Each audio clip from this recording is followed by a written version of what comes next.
Bersama dengan Pranayam, Kamandanu dan Jambu Nada pergi memenuhi undang Ratu Gayatri. Sebelum pergi tak lupa Kamandanu dan Jambu Nada bermain dengan Mahesa Dharma. Begitu terharu Ayu Wandira ketika Mahesa Damar memanggil Kamandanu dengan sebutan kakek, sehingga air matanya meleleh melihat Mahesa Damar dalam pelukan Kamandanu. Semoga kau kelak akan mengikuti sifat dan watak kakekmu itu Dharma, membatin Ayu Wandira. Sosok orang tua yang sangat dirindukan Ayu Wandira terdapat dan terpenuhi oleh pamannya, Kamandanu. Setelah matahari mulai menaik, Kamandanu, Pranayam dan Jambu Nada telah berada di kediaman Raden Kudamerta. Di sana telah hadir Mahapati Aryatada, Patih Gajah Mada, Raden Cakradara, serta Raden Kudamerta di pembaringan. Mereka begitu bergembira menyambut kedatangan Kamandanu bersama Pranayam dan Jambu Nada. Tak beberapa lama seorang prajurit dengan suara keras melantangkan kehadiran Ratu Gayatri dan kedua putri Kedaton bersama Putri Lata Manjari. Semua mereka yang hadir segera memberikan penghormatan pada penguasa Majapahit itu. Setelah memberikan salam maka, tak lupa Ratu Gayatri menanyakan keselamatan orang-orang yang berjasa pada Majapahit itu. Dengan takjim mereka menjawab dan mendoakan penguasa Majapahit mendapatkan kesehatan dan keselamatan dari Hyang Widi. Walaupun bukan di Paseban Agung, namun begitulah adat Majapahit dalam berbagai kesempatan akan selalu menampakkan keramahan serta penghormatan. Selamat datang di kota Raja Kamandanu. Pelan dan wibawa memandang Kamandanu dengan tangan bersedekap dan menunduk hormat. Kamandanu beringsut, "Hamba Gusti Ratu, terimalah salam dan hormat hamba."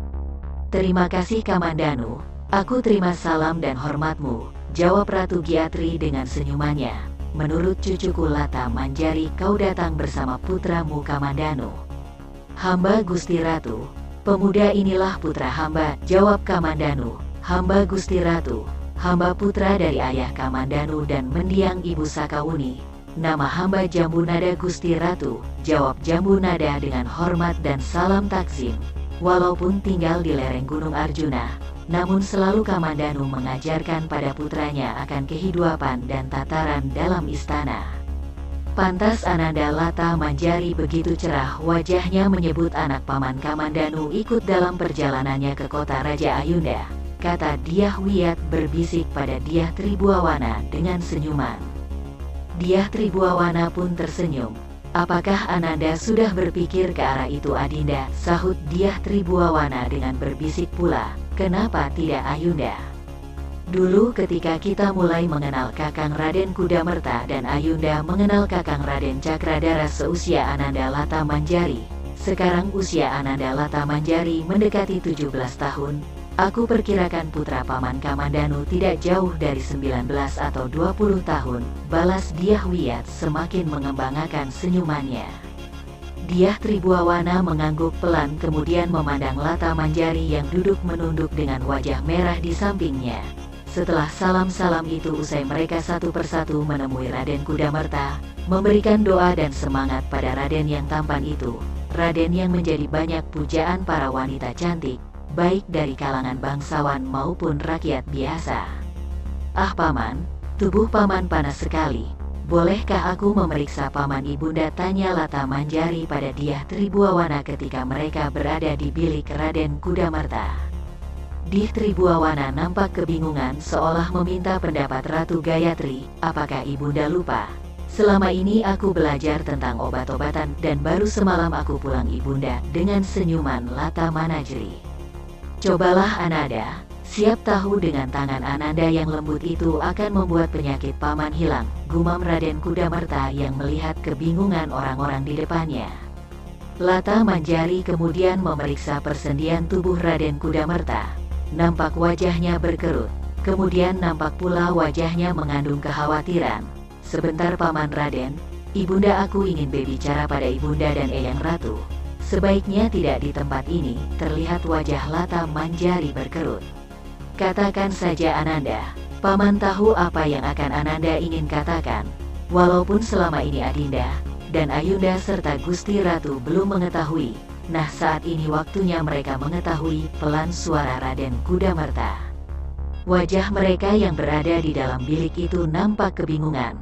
katakanlah Ananda, dengan wajah tegang. Kemudian Lata Majari memandang Ibundani, bibinya serta Eyang Ratunya. Eyang Ratu, Ibunda dan Bibinda, racun yang menyerang Pamanda itu adalah jenis racun yang sangat langka, dan malahan hampir punah. Entah bagaimana orang bisa menemukan racun itu. Memang racun itu tidak bersifat seketika, tapi akan perlahan-lahan, dalam waktu 6 bulan atau kurang, maka racun itu akan merusak seluruh organ tubuh yang terkena, dan bisa diperkirakan apa yang akan terjadi. Terkesiaplah wajah mereka yang mendengar. Hanya Raden Kudamerta yang nampak tersenyum. Berbahagialah kita Gusti Ratu. Di Majapahit telah hadir seorang tabib yang sangat belia, namun tabib yang mumpuni. Dan beruntungnya tabib itulah Ananda Lata Manjari, seorang putri dari dalam Kaputren, putri dari Ayunda Dyah Tribuawana. Hanya satu tabib yang berkata demikian, itu pun melakukan pengecekan yang berulang kali. Namun Ananda Lata Manjari hanya sekali lihat dan melihat tandanya. Dia telah berhasil menganalisanya. Lata Manjari seakan tak mendengar apa yang diucapkan Raden Kudamerta. Wajahnya nampak penuh kekhawatiran. Ibunda, bolehkah aku bertemu dengan Kakang Jambunada? Hamba bersamanya telah belajar bersama. Semoga kami menemukan jenis ramuan yang cocok, tanya Lata Manjari yang menghentikan ketegangan di bilik itu. Siapakah orang itu Ananda? Tanya Raden Kudamerta. Putra Paman Kamandanu Kakang, kata Dyah Witai yang nampak telah menangis. Panggillah, biarkan anak muda itu berada di ruangan ini, sela Gusti Ratu. Kemudian Dyah Tribuawana keluar dari bilik dan memandang mereka yang berada di ruang dalam itu. Paman Kamandanu, bolehkah aku membawa putra paman untuk masuk ke dalam bilik? Adi Raden Kudamerta yang berada di raungan itu melongo. Terlebih lagi Jambunada. Silakan Gusti Putri, sahut Kamandanu kemudian tersenyum. Pergilah Nada, lanjut Kamandanu. Dengan beringsut, kemudian Jambunada mengikuti Dyah Tribuawana. Sesampai di sana dengan menunduk hormat Jambunada bersimpuh. Kakang, tolonglah lihat keadaan Paman Raden Kudamerta. Aku takut aku salah dalam menilai. Kalau apa yang dipikirkan Kakang sama, maka benarlah bahwa hal itu yang terjadi. Lata Manjari dengan wajah khawatirnya memandang Jambunada yang menunduk. Dengan wajah yang ragu Jambunada memandang mereka yang hadir seakan tak tahu harus berbuat apa dengan permintaan Lata Manjari. Silakan Jambunada, lihatlah, kata Ratu Gayatri mencoba menghilangkan keraguan Jambunada. Dengan gugup kemudian Jambunada berdiri dan memeriksa persendian Raden Kudamerta. Setelah beberapa saat, nampak wajahnya penuh ketegangan dan gugup memandang yang hadir. Batari Dewa, desis Jambunada. Jadi benar Pamanda Raden Kudamerta terkena racun Batari Dewa Kakang, seru Lata Manjari. Jambunada mengangguk pelan kemudian terdiam lemah. Kita harus bagaimana Kakang? Apa yang harus kita lakukan? Kini tanpa sadar Lata Manjari nampak telah menguraikan air matanya. Tenanglah guru gadis kecil. Tuan Putri, kata Jambunada gugup. Yang lain makin tercengang dengan kedua orang muda itu. Dengan wajah merah Lata Manjari berkata sambil mengusap air matanya, dia muridku Ibunda. Karena aku yang lebih dahulu dan lebih lama berguru dengan Eyang Putri Penampihan. Tiba-tiba mereka dikejutkan gelak tawa Raden Kudamerta. Yang lain pun ikut tersenyum mengerti arah tawa Raden Kudamerta. Maafkan hamba Gusti Ratu. Hamba sungguh sudah tidak tahan untuk tidak tertawa, kata Raden Kudamerta setelah tawanya reda. Tidak apalah Raden, sahut Gusti Ratu. Agak mencairlah ketegangan mereka di bilik itu. Kemudian Jambunada berdiam diri seakan memikirkan sesuatu. Guru, Tuan Putri, kembali Jambunada gugup. Hampir saja Raden Kudamerta tertawa lagi dengan tingkah laku dua orang muda itu. Sudahlah, panggil Cucunda dengan sebutan yang biasa kalian lakukan, kata Ratu Gayatri melihat kebingungan Jambunada. Karena kau muridku, kau harus panggil aku Guru Kakang. Kali ini dengan sumringahnya Lata Manjari berkata sambil bergayut di tangan Dyah Tribuawana. Kembali senyuman mengembang di wajah mereka di bilik itu. Dyah Wiyat yang menangis tak mampu menyembunyikan senyumannya. Bagaimana kalau kita menggunakan serbuk bunga tunjung biru? Guru gadis kecil, pelan suara Jambunada. Tapi Kakang, terputus suara Lata Manjari ketika Dyah Trinhuawana bertanya balik padanya. Serbuk apakah itu Ananda Lata Manjari? Serbuk ini berasal dari kelopak bunga tunjung biru milik Eyang Putri Penampihan. Hanya Eyang Putri Penampihan yang mempunyai mantra untuk membuka kelopak bunga ini. Itu pun perlu tapa pati geni 3 malam agar kelopaknya terbuka. Bunga ini juga sudah sangat langka, tapi dapat menyembuhkan jenis penyakit apapun termasuk racun langka. Dan cara penggunaannya pun perlu hati-hati dan ada beberapa syarat yang harus ditempuh. Dengan jelas Lata Manjari menjelaskan serbuk bunga tunjung biru. Baiklah, jika kalian yakin dengan obat itu kita harus mencobanya, sahut Ratu Gayatri. Ampun, Gusti Ratu, sebelumnya hamba mohon izin untuk menyampaikan sesuatu, kata Jambu Nada. Silakan anak mas, sahut Ratu Gayatri. Kalau memang ingin menggunakan serbuk ini, hamba harus menyalurkan tenaga murni pada Gusti Raden Kudamerta, dan itu perlu waktu hingga tengah malam. Karena itu hamba mohon untuk dapat berada di sini bersama ayah hamba. Aku juga ingin di sini ibunda. Aku ingin membantu Kakang Jambu Nada, sela Lata Manjari, membantu Jambu Nada atau menemaninya Ananda, sahut-sahut Dyah Trinhuawana dengan tersenyum. Ah ibunda, ibunda pun harus di sini menungguku, kata Lata Manjari sambil bergayut manja. Sudahlah, nah anak mas Jambu Nada dan cucunda Lata Manjari, silakan obati Ananda Raden Kudamerta. Semoga Hyang Widi merestui apa yang kalian lakukan, pelan suara Ratu Gayatri. Hamba Gusti Ratu, hamba akan melakukan semampu hamba. Semoga Hyang Widi merestui, sahut Jambu Nada hormat. Demikianlah malam itu Jambu Nada dan Kamandanu berada di kediaman Raden Kudamerta. Hadir juga Mahapati Arya Tadah dan Patih Gajah Mada yang ingin melihat cara pengobatan yang dilakukan 2 orang muda itu. Duduk di bilik itu dengan ketegang Mahapati Arya Tadah, Patih Gajah Mada, Dyah Trinhuawana, dan Dyah Wiyat serta Kamandanu. Kamandanu hanya berpesan pada Jambu Nada dengan pengalamannya menggunakan serbuk bunga tunjung biru. Gusti Raden, hamba akan mengalirkan tenaga murni pada Gusti Raden. Ini dilakukan karena racunnya sangat ganas serta telah lama berada dalam tubuh Raden. Pada saat guru gadis kecil mengolah ramuan bunga tunjung biru, hamba harus memulai menyalurkannya dan hamba mohon Gusti mengucapkan apa yang hamba ucapkan selama hamba mengalirkan tenaga murni, serta berdoa pada Hyang Widi untuk mendapatkan kesembuhan. Karena ketekatan Gusti untuk sembuh dan restu Hyang Widi akan mempermudah dalam pengobatan, pelan suara Jambu Nada namun terdengar jelas mereka yang berada di bilik itu. Setelah Lata Manjari memasukkan serbuk itu dalam air, maka mulailah pengobatan itu.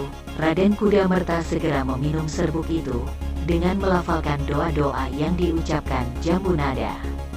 Jambu Nada duduk di belakang Raden Kudamerta dengan bersedekap, kemudian menghimpun tenaga murni lewat telapak tangannya, segera ditempelkan di belakang Raden Kudamerta. Tubuh Raden Kudamerta bergetar. Semakin lama semakin hebat, tubuh Kudamerta segera mengelurkan peluh yang membanjiri tubuhnya. Dengan telaten Dyah Wiyat mengelap peluh di wajah Raden Kudamerta. Begitu pula tubuh Jambu Nada semakin lama semakin bergetar hebat. Peluh telah membanjiri wajah dan tangannya. Entah keberanian apa yang membuat Lata Manjari berdiri dan mengelap peluh Jambu Nada dengan kain kering. Yang hadir di bilik itu hanya melongo melihat kelakuan gadis itu. Hanya Dyah Trinhuawana yang tersenyum sambil menggamit Dyah Wiyat. Hingga malam telah sampai puncaknya, keadaan di bilik itu semakin tegang. Dengan mengeluh panjang Raden Kudamerta menyemburkan darah kental kehitaman, tubuhnya bergetar hebat dan wajahnya nampak pucat. Sesaat berikutnya tubuhnya terjatuh segera disambar Gajah Mada, dengan perlahan dibaringkan. Setelah tubuh Raden Kudamerta berbaring lemah, dengan telaten Lata Manjari kembali memasukkan cairan yang berisi serbuk bunga tunjung biru ke mulut Raden Kudamerta. Syukurlah, semuanya telah terlewati Gusti, kata Kamandanu pada Mahapati Arya Tadah dan Gajah Mada. Kedua pembesar Majapahit itu mengangguk dengan senyuman mengembang pada Kamandanu. Sementara itu tubuh Jambu Nada telah melemah. Segera Kamandanu membopeng tubuh Jambu Nada. tenaga murni jambu nada yang disalurkan berbeda untuk pemulihan tenaga seseorang, karena perlu ketelatenan dan hati-hati dalam penyalurannya. Jadi harus menggunakan 2 kali lipat tenaga dalam untuk mengendalikan tenaga murni yang dialirkan. Jambu nada bersedekap mengatur pernafasannya. Kemudian matanya membuka dan dengan sedikit mengerahkan tenaga naga Puspa Krishna, keadaan jambu nada telah menjadi sedia kala seperti tak mengalami apapun. Gajah Mada mengelengkan kepala melihat kemampuan jambu nada mengendalikan tenaga murni dan memulihkan tenaganya yang begitu cepat, luar biasa. Mungkin hanya 1 atau 2 orang yang bisa seperti anak muda ini, gumam Gajah Mada pada Mahapati Aryatada. Orang tua itu mengangguk pelan sambil mengucapkan syukur pada Hyang Widi. Entah apa maksud puji syukurnya itu, Gusti Mahapati dan Tuan Kamandanu. Marilah kita berbincang-bincang di pendopo sambil menunggu keadaan Raden Kudamerta, kata Gajah Mada tersenyum pada Kamandanu. Mahapati Aryatada tampak mengangguk pelan. Marilah Gusti, sahut Kamandanu dan membalas senyuman pada Gajah Mada. Sebelum melangkahkan kakinya, Kamandanu memandang jambu nada yang nampak melihat keadaan Raden Kudamerta. Jambu nada tetaplah di sini dulu menemani Gusti Raden Kudamerta, kata Kamandanu pada putranya itu. Baik ayah, sambil mengangguk. Kemudian jambu nada memberi hormat pada Mahapati Aryatada dan Gajah Mada. Bagaimana keadaan, Pamanda Raden Kudamerta Kakang? Pelan suara Lata Manjari bertanya. Jambu nada nampak tersenyum, membuat kikuk Lata Manjari. Bukankah guru gadis kecil lebih tahu? Aku hanya murid yang membantu gurunya. Ah, Kakang, aku serius, wajah Lata Manjari cemberut. Seandainya guru gadis kecil lebih tenang, maka pastilah guru gadis kecil tidak perlu meminta bantuan murid. Jambu nada masih dengan senyuman. Baik, sini aku yang memeriksa Pamanda. Kemudian bergegas ke pembaringan di mana Raden Kudamerta sedang terbaring lemah. Kedua putri Kedaton hanya tersenyum melihat kedua orang muda itu. Yang satu tersenyum sedangkan yang satunya nampak cemberut. Lata Manjari perlahan memeriksa persendian Raden Kudamerta, kemudian melihat mata, serta memijat sedikit bekas luka Raden Kudamerta. Terlihat darah segar keluar. Sesaat kemudian wajah Lata Manjari nampak cerah, kemudian tersenyum memandang Dyah Tribuawana dan Dyah Wiyat. Syukurlah ibunda dan bibinda setelah melewati masa sulit. Keadaan Pamanda membaik, racunnya telah benar-benar hilang. Hanya perlu istirahat beberapa hari maka keadaan Pamanda akan seperti sedia kala. Benarkah itu Ananda? Wajah cerah Dyah Wiyat bertanya pada gadis cantik itu. Demikianlah bibinda, sepengetahuanku. Bukankah demikian Kakang? Jambu nada. Jambu nada hanya mengangguk pelan dengan senyuman hormat pada kedua putri Kedaton. Semoga Hyang Widi merestui atas apa yang telah kita usahakan. Kita belum bisa memastikannya. Kita hanya dapat melihat isyaratnya saja. Sungguh jauh ke depan pikiran anak muda ini, melewati umurnya yang masih sangat muda. Orang seperti inilah dibutuhkan Majapahit, membatin Dyah Trinhuawana. Beberapa tabib senior istana pun memeriksa keadaan Raden Kudamerta.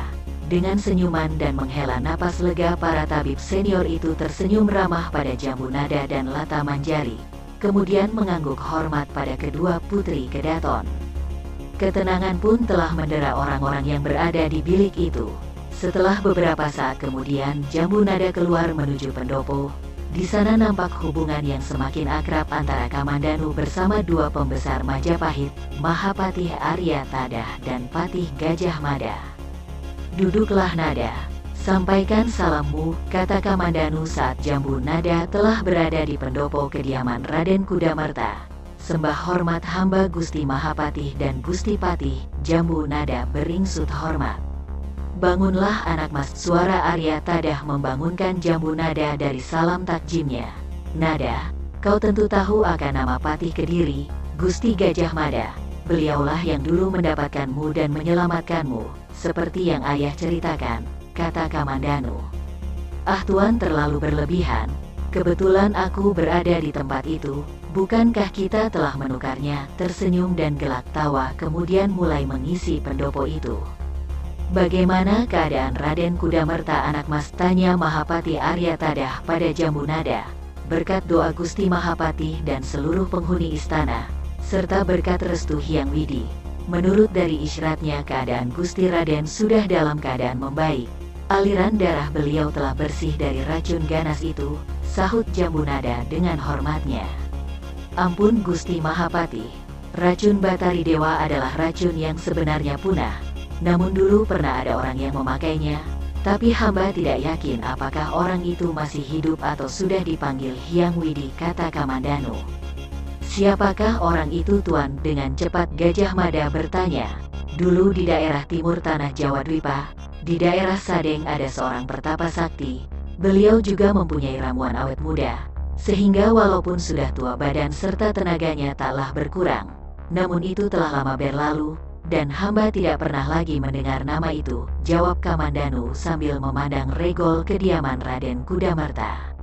Kedua petinggi Majapahit itu terkesiap mendengar apa yang dikatakan Kamandanu. Di daerah Sadeng, kembali Gajah Mada bertanya untuk meyakini dirinya. Demikianlah Gusti Patih, sahut Kamandanu yang sedikit bingung melihat ketegangan wajah Kamandanu.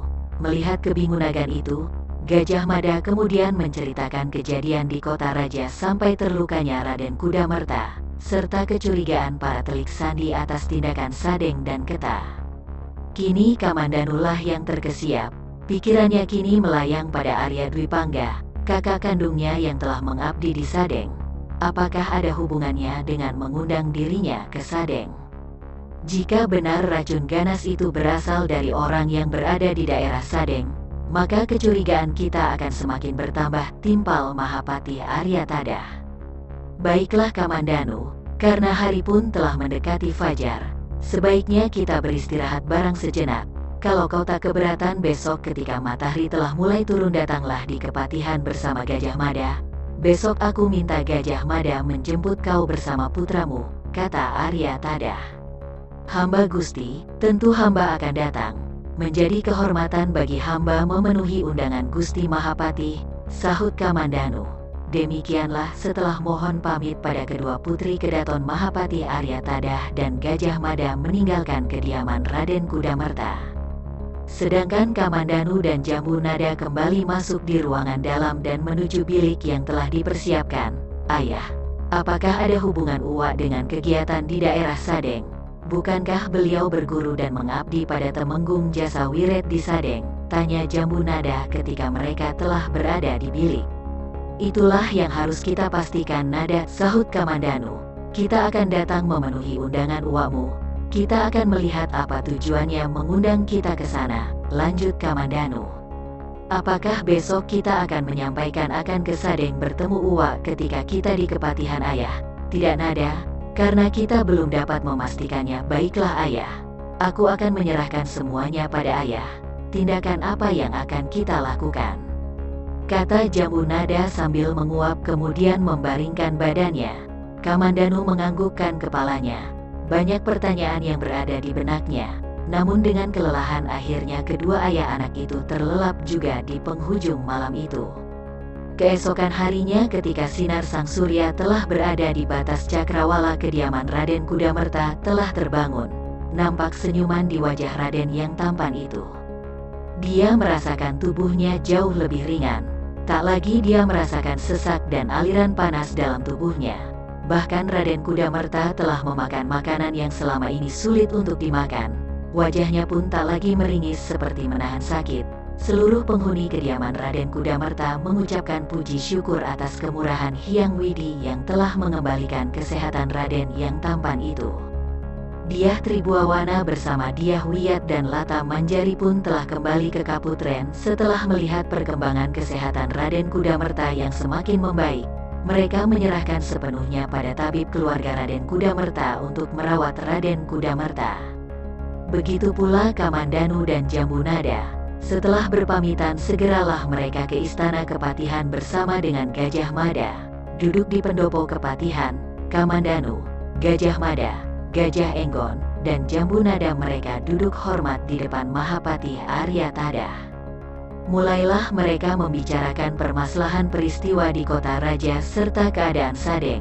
Jambu Nada, Apakah kau ingin menjadi seorang prajurit? Tiba-tiba Arya Tadah bertanya pada anak muda itu. Nampak Jambu Nada gugup mendengar pertanyaan itu.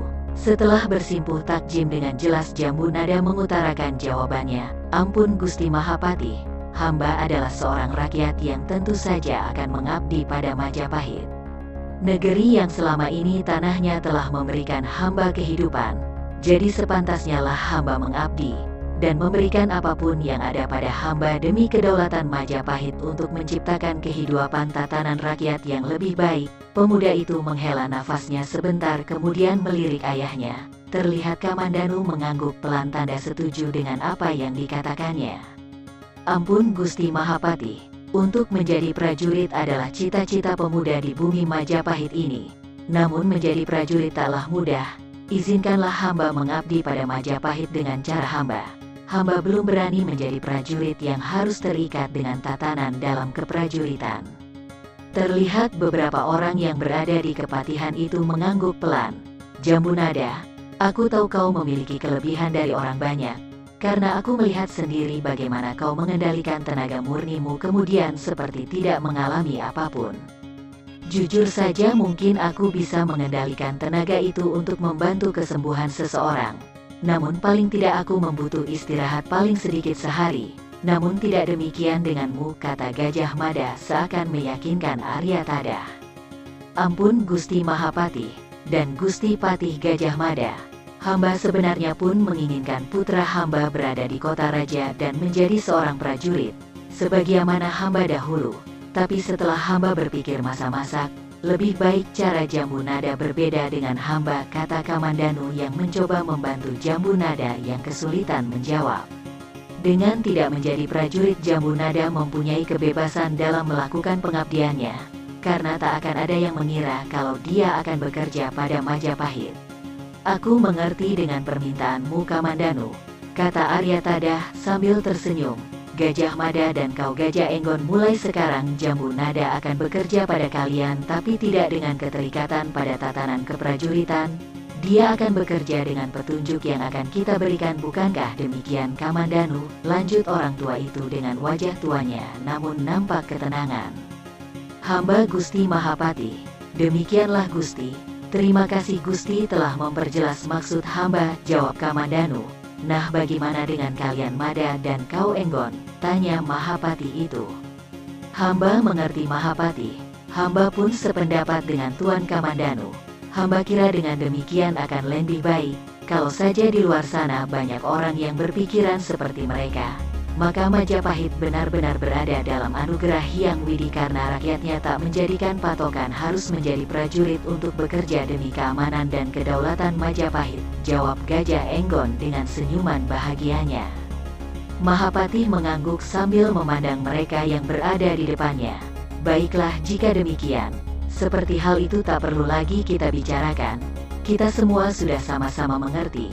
Sekarang kita harus memusatkan pikiran kita pada keamanan kota raja dan permasalahan Sadeng. Seperti yang kita ketahui beberapa minggu lagi pernikahan agung akan diselenggarakan, dan kita harus benar-benar bisa menjamin keamanan kota raja. Kamandanu, sepertinya kau mengetahui banyak tentang jenis racun yang telah menyerang Raden Kudamerta yang menurutmu berasal dari seorang pertapa di Sadeng. Apakah kau dapat menjelaskan lebih rinci setelah apa yang kita bicarakan semalam? Lanjut Mahapati Arya Tadah. Ampun Gusti, untuk memastikannya hamba berniat akan ke Sadeng. Semoga di sana hamba akan mendapatkan keterangan yang lebih banyak dan semakin meyakinkan akan penilaian hamba, jawab Kamandanu. Baiklah Kamandanu, semoga saja kau segera mendapatkan keterangan di sana. Dan Majapahit akan berterima kasih jika kau mau memberikan keterangan itu pada Majapahit, sahut Mahapati Arya Tadah. Sudah menjadi kewajiban hamba Gusti. Sebagai rakyat Majapahit, dengan senyumannya Kamandanu menghormat pada Mahapati Arya Tadah. Dan kau Gajah Enggon, bagaimana dengan orang itu? Tanya Mahapati pada Gajah Enggon. Ampun Gusti, sampai saat ini hamba belum lagi mendapatkan jejak orang itu. Setelah beberapa hari hamba sendiri yang memantau keadaan kota raja. Mungkin orang itu sementara tidak berada di kota raja, sahut Gajah Enggon. Teruslah awasi Adi. Kita harus memastikan keamanan kota raja, kata Gajah Mada. Ampun Gusti Mahapati, hamba pun berniat ke Sadeng, dan kebetulan ada teman seperjalanan. Untuk beberapa lama sebelum pernikahan agung hamba akan berada di Sadeng, kata Gajah Mada pada Arya Tada. Baiklah jika demikian, hati-hatilah di sana. Jika telah mendapatkan keterangan yang kau butuhkan segeralah kembali ke kota raja. Kapan kalian berangkat Mada, kata Arya Tada. Hamba Gusti, secepatnya Gusti Mahapati. Besok ketika fajar menyingsing kami telah berangkat, jawab Gajah Mada hormat. Demikianlah setelah beberapa lama di Kepatihan Kamandanu dan Jambu segera kembali ke kediaman Pranayam dan Ayu Wandira sambil mempersiapkan keberangkatan mereka esok harinya. Sementara Gajah Mada langsung memanggil senopati kepercayaannya. Namun telah terbesit kecurigaan Gajah Mada dengan hubungannya yang terselubung dengan orang berjubah hitam. Samba, aku minta kau tetap berada di kota raja. Seperti yang kau dengar, keamanan kota raja harus ditingkatkan menyusul kejadian beberapa hari lalu. Apalagi kita akan menyambut pernikahan agung. Untuk sementara aku tidak berada di kota raja. Ada urusan di Kediri yang harus aku tangani. Apakah hamba tidak diperkenankan mendampingi Gusti? Untuk sementara lebih baik kau berada di sini. Tenagamu diperlukan di sini. Baiklah Gusti, hamba akan melaksanakan tugas dari Gusti. Selalulah kau berhubungan dengan adik Gajah Enggon. Katakan padanya aku yang memintamu untuk berhubungan dengannya. Tentunya masalah pribadimu dengannya tak lagi menjadi halangan, tentu Gusti. Tak ada lagi. Hal itu telah lama lewat. Lagian hamba mengabdi bukan untuk jabatan, tapi karena hamba sebagai rakyat Majapahit, jawab layang Samba dengan senyuman. Gajah Mada dengan seksama memperhatikan raut wajah senopati muda itu. Namun tak nampak ada sesuatu di sana. Semuanya seperti biasa tanpa ada yang ditutupi.